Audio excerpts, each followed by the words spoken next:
रहने की कोई व्यस्तता नहीं है। वैसे तुम चिंता मत करो, महीने 2 महीने जब तक कोई अन्य व्यवस्था नहीं हो जाती तुम यहीं हो।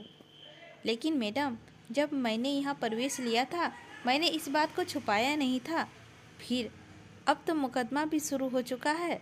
पिछले 5 साल से तो मैं बिल्कुल अकेली ही रह रही हूँ। जब मैं इस भवन में आई उस वक्त ऐसा कुछ बता देती। बात पूरी उन्होंने सुनी नहीं, बीच में ही बोल उठी।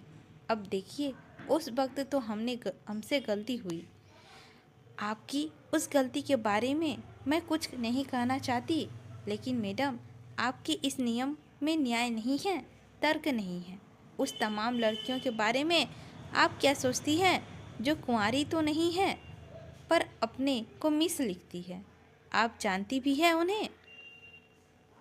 उनके चेहरे पर तनाव झलक आया। कुर्सी पर सीधे बैठ गई और थोड़ी देर तक मेरी आंखों में देखती रही। फिर बहुत सूखी हुई आवाज़ में बोली, dear child, you are not concept. मुझे लगा जैसे यहाँ निजी व्यवहार के रास्ते में एक अंधी गली है। शायद मेरे चेहरे पर गहरा असंतोष उभर आया। उस असंतोष को श्रीमती देवी ने पहचान लिया, लेकिन उनके चेहरे का भाव बदला नहीं। अपने आप को निरंतर रखते हुए उन्होंने कूटनीति भरे स्वर्ग में फिर वही बात दोहरा दी कि वे मजबूर हैं, और यह भी कि इस मामले के नियम बहुत साफ है। नियम बहुत साफ है। मेरा गुस्सा फूट पड़ा। यानी जो झूठ बोलकर नियम तोड़े वह सही है, और जो सच बोलकर वैसे ही करे जो अपराधी हैं यह नियम नहीं, ढकोसला है। आप भी जाने मैं क्या क्या उस वक्त गुस्से में कह गई। मेरे उन शब्दों में क्या प्रतिक्रिया हुई यह पढ़ने की स्थिति में मैं नहीं थी। उनका कमरा छोड़ते हुए मैंने कहा, मुझे नहीं चाहिए आपकी कृपया। 1-2 महीने नहीं, 1-2 दिन भी ठहरना मैं अपमान समझती हूँ। अपने नियमों का ज्ञान कराया इसकी आभारी हूँ। सॉरी, आपने नियमों का ज्ञान कराया इसकी आभारी हूँ। ऑफिस जाने के लिए तैयार हुई थी, लेकिन अंतराल अस्त व्यस्त हो उठा था।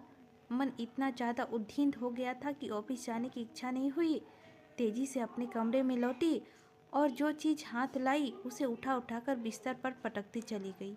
बिस्तर के ऊपर और आसपास फर्श पर चीज़ें बुरी तरह बिखर गई। सच तो यह है कि क्षोभ की अभिव्यक्ति के सिवा यह भवन छोड़ने की तैयारी भी करनी है यह मैं भूल गई। उधर गए बिस्तर के सिरे से एक नन्हा सा रूहला फ्रेम चमक रहा था। फ्रेम के बीच में दिखाई देते काले सफ़ेद